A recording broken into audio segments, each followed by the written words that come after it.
యోహాను సువార్త 5వ అధ్యాయము 6వ వచనం.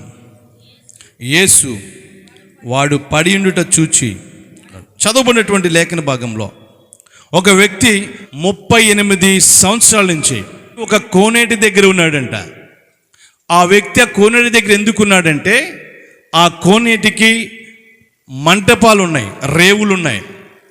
ఆ రేవులు ఉన్నప్పుడు, ఆ మంటపాలు ఉన్నప్పుడు అక్కడ ఉన్నటువంటి కోనేటి దగ్గరికి దేవదూత వచ్చి అలా కదిలిస్తుంది. వాటర్ని, నీరుని అలా కదిలించినప్పుడు మొట్టమొదటిగా ఎవడైతే ఆ యొక్క నీటిలో పడతాడో వాడు ఎలాంటి రోగమైనా, ఎలాంటి అనారోగ్యమైనా, ఎలాంటి తెగులైనా వెంటనే స్వస్థత పడిపోతాడంట. దేవునికి స్తోత్రం చెప్పండి. హల్లెలూయా. వెంటనే నీళ్లు, దేవదూత వచ్చి నీళ్లు కదిలించబడినగానే, జాగ్రత్తగానండి, దేవదూతలు వచ్చి నీళ్లు కదిలించగానే ఎలాంటి రోగమున్నా, ఎలాంటి వ్యాధున్నా, తెగులున్నా, రేపో మాపో చచ్చిపోతావని ఒకవేళ వైద్యులు చెప్పిన ఆ నీటిలోకి పడగానే వెంటనే స్వస్థత వచ్చేది. అయితే ఈ రాత్రిగా సమయంలో ఒక ప్రశ్న, అది అన్ని ఆ రోగాలు, తెగుళ్ళన్నీ కూడా ఆ ఉన్నటువంటి వ్యక్తి పడితే రోగాలు పోతాయి అంటున్నారు పాస్టర్ గారు.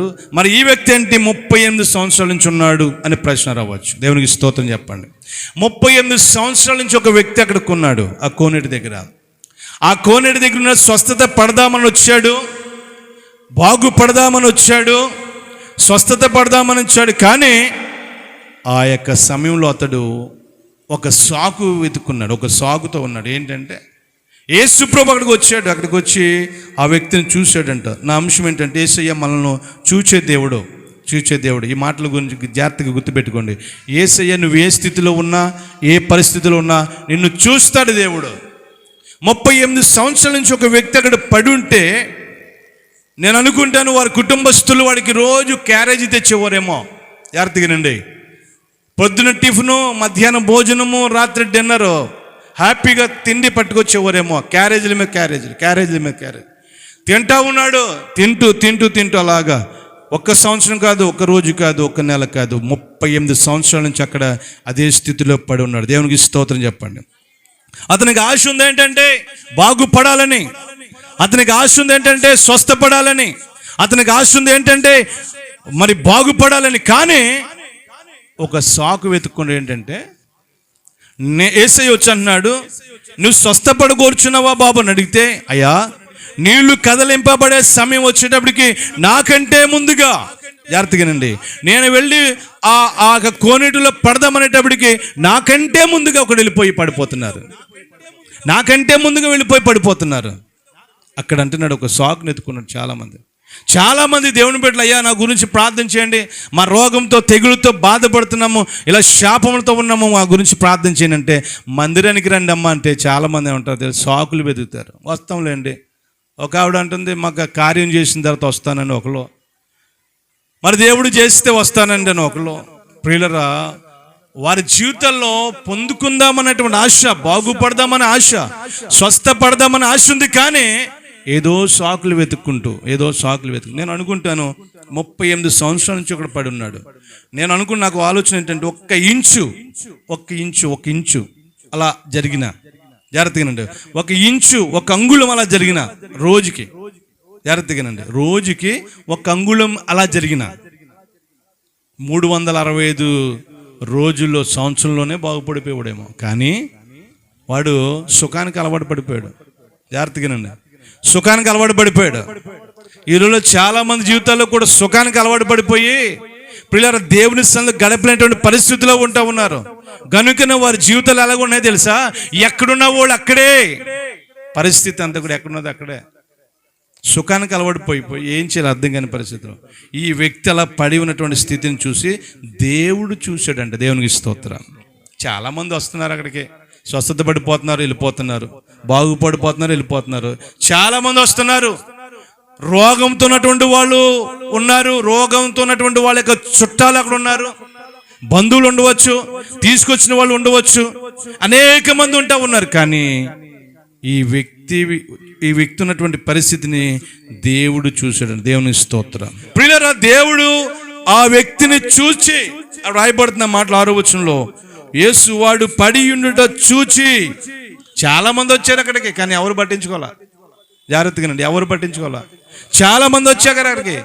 రోగులు వచ్చారు, రోగులతో ఉన్నటువంటి చుట్టాలు, బంధువులు, స్నేహితులు, రోగంతో ఉన్నటువంటి వారిని తీసుకొచ్చిన వాళ్ళు వచ్చారు, కానీ ఎవరు అతను పట్టించుకోలేదు.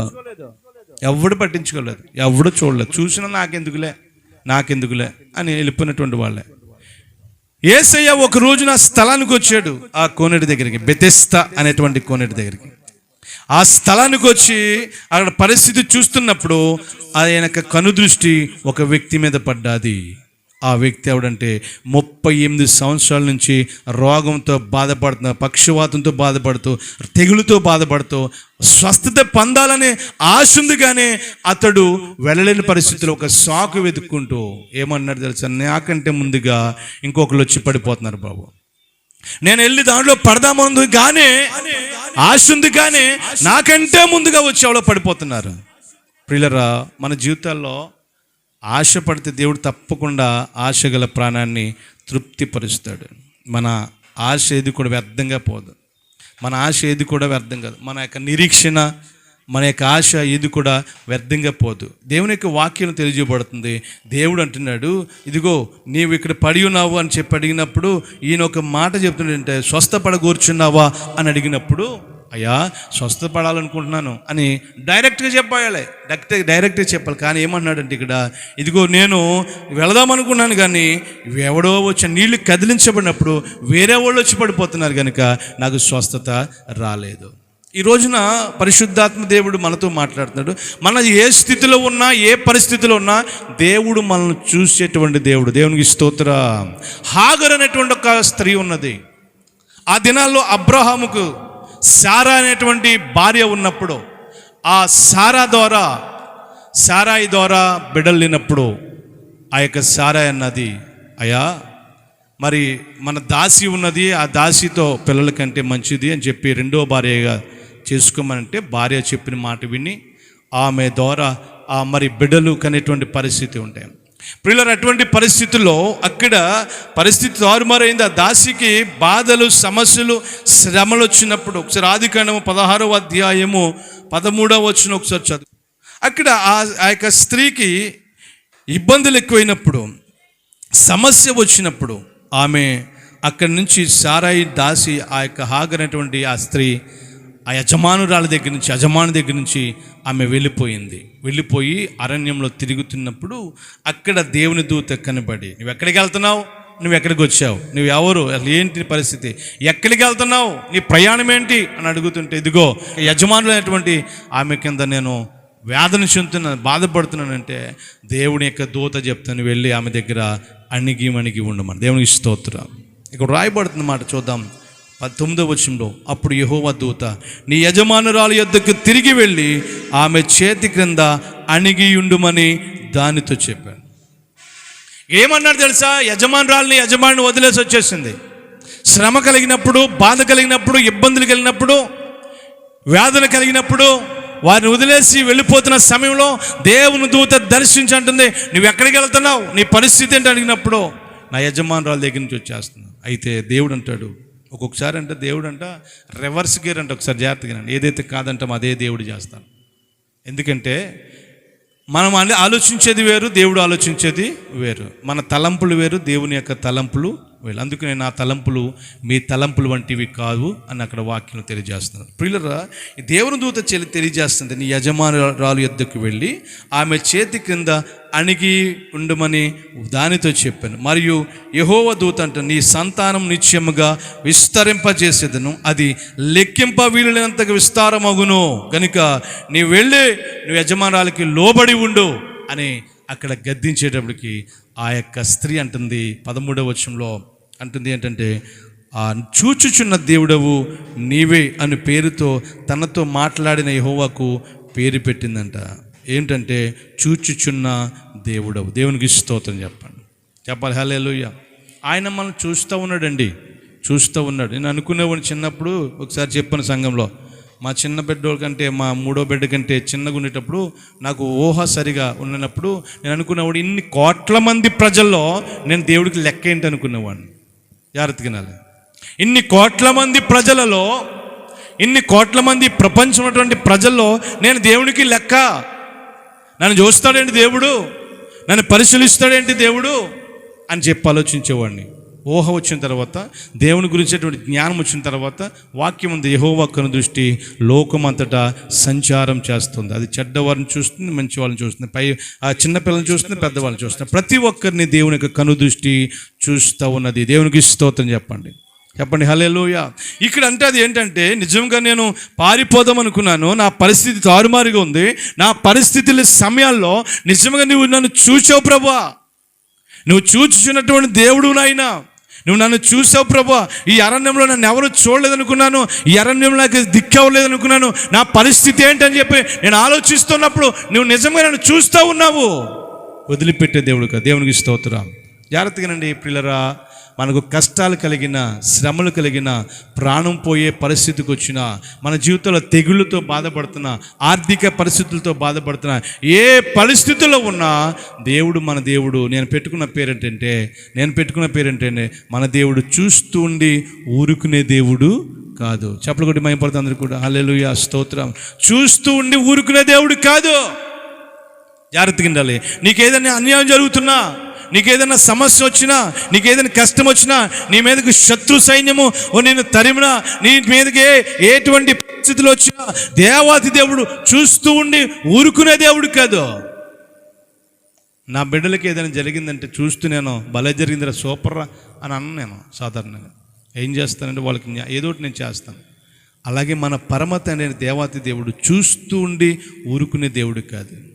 కానీ కొన్ని పరిస్థితుల్లో మనకు ఎందుకు న్యాయం జరగట్లేదు, ఎందుకు రావట్లేదు జవాబు అని మనం ఆలోచిస్తూ ఉంటాం. కానీ దేవుని యొక్క ఉద్దేశంలో ఏదో ఉంటుంది. అందుకనే నా తలంపులు మీ తలంపులు వంటివి కావు. అందుకనే యహాగు అనేటువంటి స్త్రీ అంటుంది, నిజంగా నువ్వు నన్ను చూచావు ప్రభువా.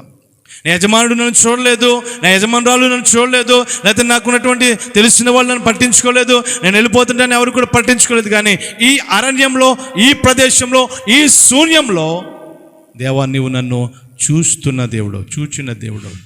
ఆయన చూస్తే చాలండి. ఆయన చల్లని చూపు మన మీద ఉంటే చాలు. మన జీవితంలో అంతకన్నా భాగ్యం ఏది కూడా ఉండదు మనకి.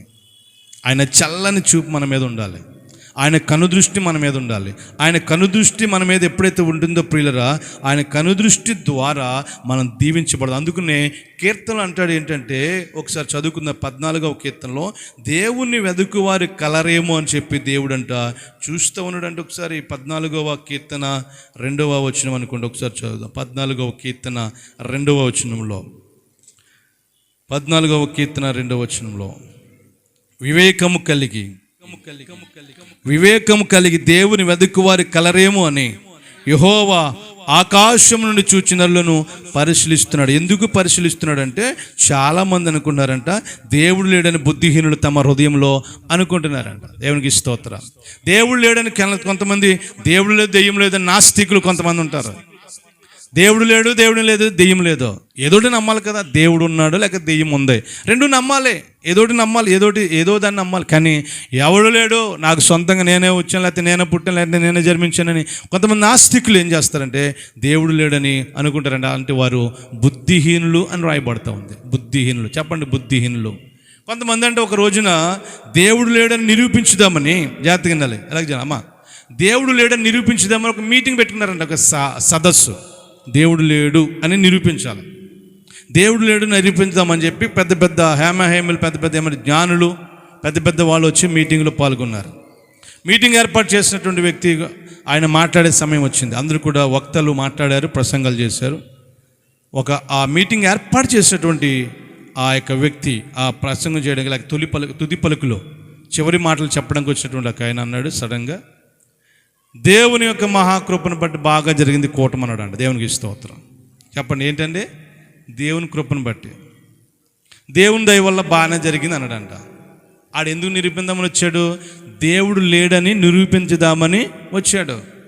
కానీ అక్కడ అతను నోటి ఏమిటి వచ్చింది ఏంటంటే, దేవుడున్నాడు, దేవుని కృపను బట్టి మీటింగ్ బాగా జరిగింది అని అనటం, దేవుడున్నాడని తన నోటితో ఒప్పుకుంటూ ఉన్నాడు. ప్రియులారా, ఇక్కడ రాయబడుతుంది, దేవుడు లేడని బుద్ధిహీనులు తమ హృదయంలో అనుకుంటారంట. వారు చెడిపోయిన వారు, అసహాయ కార్యములు చేయవారు. అయితే అటువంటి పరిస్థితుల్లో దేవుణ్ణి వెదుకువారు కలరేమో అని దేవుడు ఆకాశం నుంచి చూస్తున్నాడు. దేవునికి స్తోత్రం. హల్లెలూయా. దేవుణ్ణి వెదకాలి. ఈ దినాల్లో యెహోవా సమీపంగా ఉండగానే ఆయనను మీరు వెదకండి అని వాక్యం తెలియజేయబడు. దేవుని వెదకే వారు ఉన్నారేమో చూస్తాడు దేవుడు.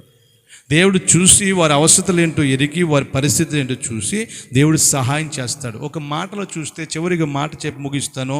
యెషయా గ్రంథంలో 38వ అధ్యాయం 5వ వచనంలో దేవుని వెదుగుతున్నటువంటి పరిస్థితిలో ఒక భక్తుడు హిజ్కియా అనేటువంటి ఒక భక్తుడు చేసిన ప్రార్థన దేవుడు ఆలకించి, జాగ్రత్తగా వినాలి, దేవుని వెదుకువారు కలరేమని దేవుడు ఆకాశం నుంచి నరులను పరిశీలిస్తున్నాడు. ఎవరికి వాడే నేనే నాదే, నేనే గొప్ప, నేనే దేవుడిని, నేనే గొప్ప, నాది నాదని స్వార్థంతో జీవిస్తున్నటువంటి దినాల్లో దేవుడు లేడు, ఎవడు లేడు అని చెప్పి ధిక్కరించేటువంటి పరిస్థితుల్లో దేవునిపై ఆధారపడేవారు ఎవరైనా ఉన్నారా అని దేవుడు చూస్తూ ఉన్నాడు. చాలామంది దేవుని నమ్ముకుని, చాలామంది దేవుని బిడ్డలు కూడా వారి యొక్క పరిస్థితులు తారుమారు, వారి పరిస్థితులన్నీ కూడా దీవించబడిన తర్వాత, ఆశీర్వదించబడిన తర్వాత మాకు అవసరం లేదులే దేవుడు, మాకు అవసరం లేదులే, మాకు చాలులే, ఈ దీవెన చాలులే, ఇది చాలులే అని సరిపెట్టేసుకునేటువంటి పరిస్థితిలో దేవుడు చూస్తున్నాడంటే ఎవరైనా దేవుని వెతుకుతారా అని చూస్తున్నాడంట. అలా వెతికినటువంటి వారికి దేవుడు తప్పకుండా దొరికేటువంటి దేవుడు. హిజ్కియా అనేటువంటి ఒక భక్తుడున్నాడు. ఒక ప్రవక్త ద్వారా ఒక ప్రవచనము లేక ఒక మాట తెలియజేయబడింది. 38వ అధ్యాయము ఒకసారి చదువుదాం. 38వ అధ్యాయంలో 5వ వచనం. నీవు తిరిగి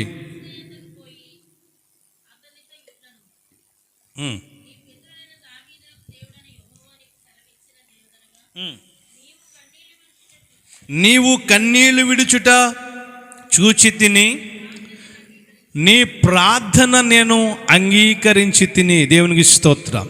ప్రవక్త తీసుకొచ్చాడు ఒక మాట, అయ్యా నీవు చచ్చిపోతావు త్వరలో, నీ దీపము చక్కబెట్టుకో, నీ ఇల్లు చక్కబెట్టుకో, నువ్వు త్వరలో చనిపోతావు. దేవుడు చెప్తున్నాడు, నీతో మాట్లాడమన్నాడు, నీతో చెప్పమన్నాడు, నీకు సమయం లేదు, నువ్వు చనిపోయే సమయం వచ్చింది అని హిజ్కియాకు ఆ మరణకరమైనటువంటి రోగం వచ్చినప్పుడు ఆయనకి ఆ సమాచారం తెలియబడినప్పుడు ఆయన ఏం చేశాడు తెలుసా? ఆ సమాచారం విన్న వెంటనే ఇగో హిజ్కియాకు మరణకరమైన రోగము కలుగగా ప్రవక్త యొక్క ఆమోజు కుమారుడైన యెషయా అతని వద్దకు వచ్చి, నీవు మరణమవుచున్నావు బ్రతుకవు, జాగ్రత్తగా నీవు మరణమవుచున్నావు బ్రతుకవు కనుక నీవు నీ ఇల్లు చక్కబెట్టుకో అని ఒక సమాచారం తీసుకొచ్చాడు. ఆ హిజ్కియా యొక్క వార్త వినబడిన వెంటనే అతను ఏం చేశాడు తెలుసా? యథార్థంతో ప్రభువా నీ సన్నిధిలో నేను ఎలా ఉన్నానో, నేను ఏ విధంగా భక్తి చేశానో, ఎలాగ నేను ఉన్నానో, నా పరిస్థితి తెలుసు కదా ప్రభు అని చెప్పి గోడ తట్టు తిరిగి ప్రార్థన చేస్తున్నాడంట. దేవునికి స్తోత్రం. హల్లెలూయా. ప్రార్థన చేస్తూ ఉన్నాడు ప్రియులరా.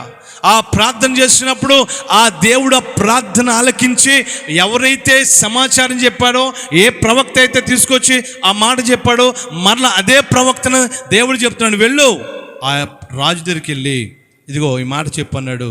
ఆ మాట ఏంటంటే 5వ వచనం ఉంటుంది, నీవు తిరిగి హిజ్కియా దగ్గరికి పోయి ఆయనతో ఇట్లను, నీ పితరుడైన దావీదు నీ దేవుడైన యెహోవా నీకు సెలవిచ్చినది ఏమనగా, నీవు కన్నీళ్లు విడుచుట చూచి తిని, నీ ప్రార్థన నేను అంగీకరించి ఉన్నాను. దేవునికి స్తోత్రం. ఏం చూశాడండి చెప్పండి అమ్మ? ఏం చూశాడు? ప్రార్థన చూశాడు. మనం చేసే ప్రార్థన, మన కన్నీటి ప్రార్థన, మన భక్తి జీవితము, మన సమయాన్ని ప్రక్కన పెట్టి ప్రభుత్వం గడపడానికి వచ్చాం. మనం చూస్తున్నాడు దేవుడు. పని పాట లేక రాలేదు మనం ఇక్కడ. మాకు పని పాట లేక పెట్టలేదు ఇక్కడ. మనకి ఏ పని పాట లేక మనం రాలేదు. కానీ మన భక్తి జీవితాన్ని, మన ప్రార్థన జీవితాన్ని, మనం వచ్చినటువంటి పరిస్థితిని దేవుడు చూస్తూ ఉన్నాడు. చూసి మన పరిస్థితి ఏంటో, మన అవసరం ఏంటో ఎరిగినటువంటి దేవుడు ఆయన జవాబిస్తాడు. ఈయన అనుకోవచ్చు రాజు, హిజ్కియా రాజు, ఈ విధంగా మరణకరమైన రోగం వచ్చింది, త్వరలో చచ్చిపోతాడు, మరణకరమైన రోగం ద్వారా నువ్వు చచ్చిపోతావని ఒక సమాచారం. చూడండి, నువ్వు త్వరగా చచ్చిపోతావని చెప్తే ఎవరికైనా త్వరగా కాదు, వెంటనే చచ్చిపోతారు కదా. డాక్టర్ దగ్గరికి వెళ్ళినప్పుడు అందుకు డాక్టర్ అంటాడు, ఏదైనా మరణకరమైనటువంటి ఏదైనా పరిస్థితి వచ్చిందనుకో, నీ కూడా ఎవరు వచ్చారమ్మా చెప్పండి అని చెప్పి వారి ఇంటి వాళ్ళని పిలిచి ఈ పేషెంట్ బయటికి వెళ్ళిపోమని అప్పుడు చెప్తారు పరిస్థితి. పేషెంట్కి డైరెక్ట్గా చెప్పకూడదండి. డైరెక్ట్గా చెప్తే ఆ పేషెంట్ 2-3 రోజులు చచ్చిపోతున్నది, అప్పుడే చచ్చిపోతారు. తెలివైన డాక్టర్ ఏం చేస్తాడంటే, నీ కూడా ఎవరైనా వచ్చారని పిలిచినప్పుడు ఆ పేషెంట్ బయటికి పంపించి పరిస్థితి ఇలా ఉంది, ఆపరేషన్ చేస్తే పరిస్థితి ఇది, లేకపోతే ఇది అని ఆ పేషెంట్కి తెలియకుండా ఏం చేస్తారంటే సంతకాలు పెట్టించుకుంటారు. లేకపోతే ఇంతకాలం బ్రతుకుతుందని చెప్తారు, ఇంతకాలం వరకు బ్రతుకుతుందని చెప్తారు. పిల్లలు అదే డైరెక్ట్గా పేషెంట్కి చెప్తే పేషెంట్ అప్పుడే చచ్చిపోతుంది.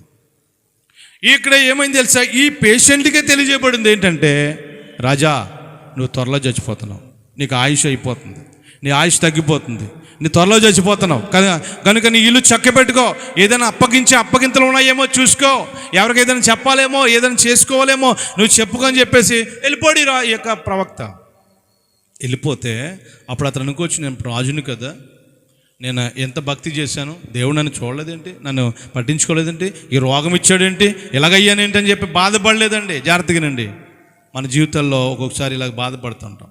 నాకే రావాలా, దానికి రాకూడదా, ఆడుకు రాకూడదా, ఈడుకు రాకూడదని మనం అనుకుంటా ఉంటాం. అటువంటి పరిస్థితులు మనం ఏం తెలుసా, అది నీకు ఏదైనా వచ్చిందంటే ఒకవేళ మేలు కొరకే వచ్చిందేమో మనం ఆలోచించాలి. దేవునికి స్తోత్రం.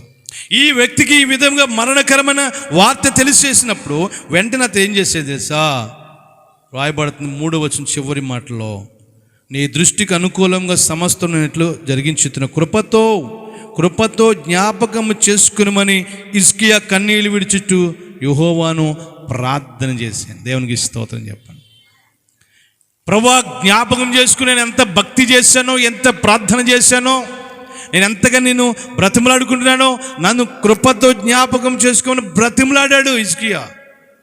బ్రతిమలాడి ప్రార్థన చేస్తుంటే ఆ ప్రార్థన దేవుడికి వినపడింది. మన పరిస్థితి ఏంటో, మన స్థితి ఏంటో ప్రభువుకి మనం చెప్పుకున్నప్పుడు ప్రభు మనల్ని చూస్తాడు. దేవునికి స్తోత్రం. వ్యర్థంగా ఏది పోదండి. ఉపవాసం ఉండి ప్రార్థన చేసినా, నువ్వు కన్నీటితో ప్రార్థన చేసినా, నువ్వు దేవుని సన్నిధికి వచ్చినా ఏది కూడా వ్యర్థంగా పోదు. ఆయన రుణం ఏమంటారు, ఆయన ఉంచుకునే దేవుడు కాదు, నీకు వెంటనే ప్రతిఫలము ఇచ్చేటువంటి దేవుడు అంటాడు. ఇక్కడ ఏ ప్రవక్త అయితే వచ్చి మరణ వార్తను చెప్పాడో ఆ ప్రవక్తకి మళ్ళీ చెప్తున్నాడు, ఇదిగో నువ్వు వెళ్ళు, అతని ప్రార్థన నేను విన్నాను, అతనికి ఇంకా 15 సంవత్సరాల ఆయుష్ ఇస్తూ ఉన్నాను. దేవునికి స్తోత్రం చెప్పండి. హల్లెలూయా. నువ్వు వెళ్ళు, చెప్పు, నీ ప్రార్థన, నీవు కన్నీళ్ళు విడిచేట చూచితిని, నీ ప్రార్థన నేను అంగీకరించినాను. దేవుని సన్నిధిలో ఆయన చూస్తాడండి. ఆయన చూడాలంటే మనం ఏం చేయాలి తెలుసా, ఆయన ఏ విధంగా చూస్తాడో ఆ విధంగా మనం ప్రవర్తించాలి. దేవునికి స్తోత్రం. ప్రియులారా, ఆయన మనం చూడాలంటే ఆయన ఆజ్ఞలు గైకొనాలి, ఆయన యందు భయభక్తులు కలిగి జీవించాలి. ఆయన మనం చూస్తే, ఆయన చూపు మన మీద ఉంటే మనం దీవించబడతాం. దేవుడు చూస్తున్నాడంట. ఈ లోకంలో దేవుడు లేడని బుద్ధిహీనులు చెప్తారు, కానీ ఎవరైతే దేవుడు ఉన్నాడని చెప్పి ఆయనను వెతుకుతారో, ఆయనను కనుగొంటారో వారికి దేవుడు ఉండి మాట్లాడతాడు. ఆయనను వెతకడం ద్వారా, ఆయనతో మాట్లాడడం ద్వారా దేవుడు ఏం చేశాడు తెలుసా, ఈ హిజ్కియాకు మరణకరమైన రోగం వచ్చి చచ్చిపోతాడు కొన్ని దినాలు అన్నవాడికి 15 సంవత్సరాలు ఆయుష్ ఇచ్చాడు. దేవునికి స్తోత్రం. చాలామంది సాక్ష్యాలు చెప్తారు, ప్రభు సన్నిధికి వచ్చినప్పుడు వారికి ఉన్న రోగాలను బట్టి, వ్యాధులను బట్టి, తెగులను బట్టి ఎప్పుడో చచ్చిపోవాలని, కానీ దేవుడు నన్ను రక్షించాడు, ఆ రోగం తీసివేశాడు, ఆయుష్ని నింపాడు, ఇప్పటికి నేను సజీవుడిగా ఉన్నాను. దేవునికి స్తోత్రం. నేను కూడా నా జీవితంలో కామెర్ల వ్యాధి వచ్చి ఇంచుమించుగా 25-27 సంవత్సరాల క్రితం చచ్చిపోవాల్సిన వాడు నేను. నా జీవితం జరిగింది. జాగ్రత్తగానండి, నేను చెప్పి ముగిస్తాను. కామెర్ల వ్యాధి వచ్చి బ్లడ్ అంతా కూడా విషమైపోయి ముదిరిపోయింది. కామెర్లు ముదిరిపోయినాయి, కళ్ళు కూడా తేడా వచ్చేసింది. వెళ్ళి మందు ఎంచుకున్నాం. మా అమ్మగారు తీసుకెళ్ళి ఒక ఆదివారం పూట వెళ్ళాము. మా ఊర్లో గొలవంతిప్ప, భీమవరం దగ్గర గొలవంతిప్పలో ఉండేవాళ్ళు. అక్కడ అక్కడ ఉన్నటువంటి వాళ్ళు కొంతమంది ముసలమ్మలు వాళ్ళు ఏం చేస్తారంటే కళ్ళు కాటుకి పెడతారు ఆ కామెర్లకి. అది కూడా పెట్టించుకున్నాను. వెళ్ళి మందు ఎంచుకున్నాం, పసర మందు తగ్గలే. హాస్పిటల్కి వెళ్ళి ఇంగ్లీష్ మందు సిరప్లు ఇచ్చారు, అవి కూడా వాడాం, కానీ పనవలా. విషమంతా కూడా ఏమంటారు, రక్తమంతా కూడా విషమైపోయి చివరి దశలో ఉన్నప్పుడు ప్రభు వాక్యం విన్నాను, నిన్ను స్వస్థపరిచే యెహోవాను నేనే అనేటువంటి మాట నాకు వినబడినప్పుడు, ఆ మాట విని నేను పడుకున్నటువంటి మంచం దిగి ప్రార్థన చేస్తున్నప్పుడు, ఆ ప్రార్థన చేసిన, ప్రభువా నేను పాస్టర్ గారి కుమారుడిని, నాకు భక్తి తెలీదు, మారు మనసు లేదు, రక్షించబడలేదు, అసలు నేను నిన్ను పట్టించుకోలేదు, పైకి పాస్టర్ గారి కుమారుడైనా కానీ నేను నిన్ను పట్టించుకోలేదు, కానీ ఇప్పుడు చచ్చిపోయే పరిస్థితులు ఉన్నాను. చచ్చిపోయే పరిస్థితుల్లో నన్ను బ్రతికిస్తే, నేను చచ్చిపోతే నీ రాజ్యాన్ని తీసుకో ప్రభువా. ఒకవేళ నేను బ్రతికితే నా జీవితాంతం నీ సేవ చేసుకుంటూ బ్రతుకుతాను ప్రభు అని చిన్న సమర్పణతో కూడినటువంటి చిన్న ప్రార్థన చేశాను. ప్రార్థన చేయడం కూడా రాదు నాకు. ఇంచుమించుగా 27-28 సంవత్సరాల క్రితం జరిగినటువంటి యొక్క విషయం పిల్లలు. నాకు ప్రార్థన చేయడం కూడా రాదు. అటువంటి పరిస్థితుల్లో దేవుడు బ్రతికించి ఈ రోజు వరకు కూడా మీ మధ్య నిలబెట్టాడు. ఈ రోజు వరకు కూడా కరోనా దినాలు కూడా, ఫస్ట్ కరోనా దినాలు వచ్చినప్పుడు ఫస్ట్ దినాల్లో చాలామంది నాకంటే పెద్ద పెద్ద బిషప్లు, పెద్ద పెద్ద దైవజనులు అందరూ కూడా చాలామంది ప్రభు సన్నిధికి వెళ్ళిపోయారు. వాళ్ళకంటే గొప్పనని కాదు, కానీ ప్రభు కృప నాపై ఉంచి సాక్షిగా వాడుకుంటూ ఈ రోజు వరకు కూడా క్షేమంగా సాక్షిగా మీ మధ్య ఉంచాడు. ఏ తెగులు వచ్చినా, రోగం వచ్చినా ప్రభువు స్వస్థపరిచేటువంటి దేవుడని మనం విశ్వసించాలి. ఇక్కడ అంటాడు ఏంటంటే, నీవు కన్నీళ్లు విడుచుట నేను చూచి తిని నీ ప్రార్థన నేను అంగీకరించాను. దేవుడు మనం చూస్తే మనం ఏ సాతాను కూడా మనం ఏమీ చేయలేదు. దేవునికి స్తోత్రం. ఎవరు చూడాలండి? కొంతమంది అండి దాన్ని చూపండి మంచిది కాదండి అంటారు కొంతమంది. ఏమండి వాళ్ళు చూపండి, వాళ్ళ చూపు మనం ఏర్పడుతానండి, మనం ఉండలేమండి. అలాంటి వాళ్ళు చూపులు 100 మంది చూసినా కానీ మనకి ఏం కాదు. ఏమికి స్తోత్రం చెప్పండి. హల్లెలూయా. ఎందుకు చెప్పండి అమ్మ, ఎందుకు? అసలైనటువంటి ఆయన చూపు మన మీద ఉంది. ఎవరికి భయపడవలసిన, దేనికి భయపడాల్సిన పని. ఏమంటే కొంతమంది చూపు అంటే వాళ్ళు చూపు చూస్తేనే అయ్య బాబు వాళ్ళతో పెట్టుకోకూడదని అంటారు. వాళ్ళకన్నా గొప్ప దేవుడు మనలో ఉన్నాడు. మనలో ఉన్నటువంటి దేవుడు ఎవడంటే, లోకంలో ఉన్న వాడిని కంటే మనలో ఉన్నటువంటి దేవుడు గొప్ప దేవుడు. దేవునికి స్తోత్రం. ఆయన కనుదృష్టి మన మీద ఉంది. ఎవడు కూడా మనల్ని ఏం చేయలేడు. ఎవడు కూడా ఏం చేయలేదు. ఏ సాతాను కూడా మనల్ని ఏం చేయలేదు. ఏ చూపు కూడా మనల్ని ఏం చేయలేదు. ఎందుకంటే ప్రభు యొక్క చూపు మన మీద ఉంది. ఆయన చల్లని చూపు చాలు. ఆయన అంటాడు, ఇదిగో ఇక్కడ 38 సంవత్సరాలు పడి ఉన్నటువంటి రోగిని చూశాడు. అక్కడ ఉన్నటువంటి ప్రజలందరూ కూడా చూస్తూ వెళ్ళిపోతున్నారు తప్ప ఎవడు పట్టించుకోలేదు. కానీ ప్రభు ఎందుకు పట్టించుకున్నాడో తెలుసా? ప్రభు తలంపులు వేరు. దేవునికి స్తోత్రం. ఎంతోమంది ఉన్నారు, మనల్ని ఎందుకు తీసుకొచ్చారు తెలుసా ఇక్కడికి?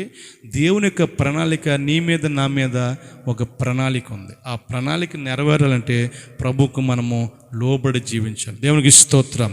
అందుకని పిల్లలు ఇక్కడ ఈ యొక్క హిజ్కియా రాజు కూడా చెప్తున్నాడు, నీవు కన్నీళ్ళు విడిచుట చూచి తిని నీ ప్రార్థన అంగీకరించిన ఇంకా 15 సంవత్సరాలు, రేపు చచ్చిపోతాడు అనుకున్నటువంటి వ్యక్తికి 15 సంవత్సరాలు అంటే గడియారం మరలా వెనక్కి వెళ్ళినటువంటి దినము. గడియారం మరలా వెనక్కి వెళ్ళింది, మరలా మొదలెట్టిందంట. 15 సంవత్సరాల ఆయుష్ దేవుడు ఇచ్చాడు. ఈ రోజున వాక్యం వింటున్నటువంటి నా ప్రియమైనటువంటి దేవుని బిడ్డలారా, దేవుడు మనల్ని చూస్తే చాలు, ఎవరి చూపు మన మీద పడిన ఏమీ కాదు. దేవుని చూపు కోసం మనం ప్రయత్నాలు చేయాలి. అటువంటి కృప దేవుడి రాత్రి సమయంలో మనకు దయచేయను గాక. ఆమేన్.